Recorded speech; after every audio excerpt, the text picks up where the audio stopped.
অবশ্যই আমরা আমাদের ঠাকুরগাঁও 1 আসন এবং তথা আমাদের রাজাগাঁও ইউনিয়নের অনেক উন্নয়ন আমরা আশা করি এবং আমরা পাবো।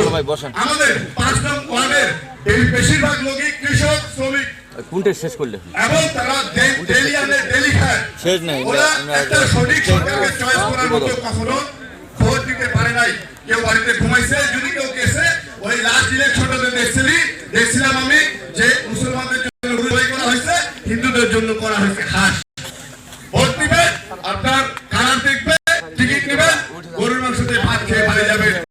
প্রথা আমরা এবার কোনো বিনিময় যাবো না, কোনো ধরনের কারো বলে আমরা ভোট দিব না। আমরা যদি মনে করি যে মির্জা ফখরুল ইসলাম আলমগীর, আমি ধানের শীর্ষে বলতেছি না, মির্জা ফখরুল ইসলাম আলমগীর যদি আমাদের আসনের জন্য একজন যোগ্য ব্যক্তি হয়, আপনারা ফজরের নামাজ পড়ে লাইনে দাঁড়িয়ে যাবেন। প্রথমে ধানের শীষে দিয়ে ভোট গণনা পর্যন্ত অপেক্ষা করবেন, রেজাল্ট পর্যন্ত, যেন কোনো রকমের কারচুপি না হয়, এটাই আমার অনুরোধ। এবং আমাদের 5 নং ওয়ার্ডের সমস্ত লোক আমাদের চলে, আমিও চিনি, আমি জানি আমাদের এখানে 99% লোক ধানের শীষ। এরা আমরা চিনি, আমরা নামও বলতে যাচ্ছি না। এবং জামাত ইসলাম সম্পর্কে আমি কিছু বলবো না, যেহেতু আমি একজন বিধর্মী মানুষ। এখানে ইতিপূর্বে যে নেতাগুলো বলে গেছেন, এটা আপনারা অবশ্যই নিজে নিজে চিন্তা করবেন যে দেশের মালিক একজন উপরওয়ালা, আপনাদেরকে দেশের জন্য কোনো মানুষের পায়ে পা রাখতে হবে না, কোনো মানুষের আপনাকে বেঁচে যাওয়ার সার্টিফিকেট দিতে পারে না।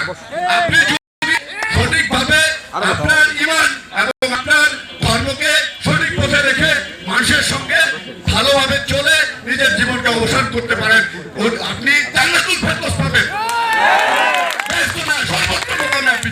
কেন যাবেন? আপনার পৃথিবীর কর্ম থেকে কোন নির্বাচনী ভোট দিয়ে কখনো স্বর্গ বা বেহেশত লাভ করা যায় না।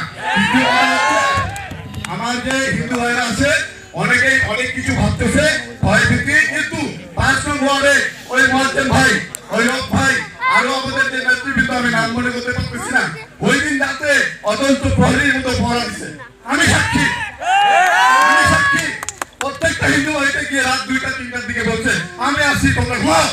আমাকে রপ্পাই বলছে যে ঘুমাও, আমি আসছি, আমি দেখবো কে আসতেছে। এই বাগিয়া মার্কেটে একটা চুল পরিমাণ ক্ষতি হতে দেয় নাই।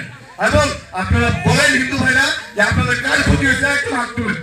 আমি মনে হয় নাই, আমি সাক্ষী আমাদের এখানে। তো শোনা যায় অনেক কিছু। তাহলে যদি হিন্দুদের প্রতি অত্যাচার করে, আজিজ মেম্বার কি হিন্দু ছিল? আমাদের অভিভাবক কি হিন্দু ছিল? যারা ওই আমলে বেশি লাভ হয়েছে তারাই করছে, আমি তো করিনি। আমার রুয়ে অত বড় একটা দোকান, কই আমার কিন্তু কেউ আসেনি, কেউ বলেনি যে তোমার দোকান ভেঙে দিব, জ্বালাই দিব। এগুলো সব হচ্ছে নিজের কর্মফল। এখানে অনেক আছে সিনিয়র ব্যক্তিবৃন্দ, ওনারা বক্তব্য দিবেন। আমি আমার বক্তব্য বেশি দিকে একটু করবো না। আমি সর্বশেষ বলতে চাই, 12 তারিখে সকালবেলা সবাই ফজরের নামাজ পড়ে লাইনে দাঁড়াবেন এবং ধানের শীষের সিলটা পেরে ভোট গণনা শেষ না হওয়া পর্যন্ত পাহারা দিয়ে আমরা ধানের শীষকে 99% ভোট দিয়ে আমরা দেখাবো যে 5